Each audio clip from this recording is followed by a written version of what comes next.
Assalamu alaikum жамаат. Ушундай бетон стойка зымторлорду жасап жатабыз. Ушулар менен мына 4 жылдан бери алекпиз.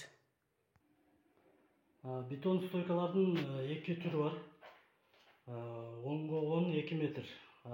Түрү ошол бири полуконусный, анан круглый болуп ошо көргөнүңүздөрдөй. Зымтордун болсо азыр ушул түрү чыгып атат. 6 түрү бар. Учретинден чыгарып атабыз.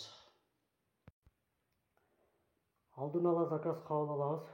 Дарегибиз Баткен шаары, Кызыл жол кварталы, Мизам Ажы көчөсү 14-үйдө. Ушул номерге чала бересиздер. Башка группаларга дагы жөнөтүп койсоңуздар жакшы болот эле.